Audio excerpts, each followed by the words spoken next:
A joint team from the University of Pisa and the University of Pennsylvania discovered in these ruins the remains of a primitive refrigeration system, a large oven as well as benches for diners and about 150 serving bowls. In southern Iraq, archaeologists have uncovered the remains of a 5,000-year-old tavern. The U.S.-Italian team found in these ruins of ancient Lagash, which was already known to have been one of the first urban centers of the Sumerian civilization of ancient Iraq. A joint team from the University of Pisa and the University of Pennsylvania discovered in these ruins the remains of a primitive refrigeration system, a large oven as well as benches for diners and about 150 serving bowls. Fish and animal bones were found in the bowls. Project director Holly Pittman commented on the occasion.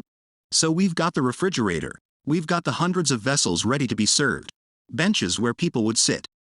And behind the refrigerator is an oven that would have been used for cooking food," he told AFP.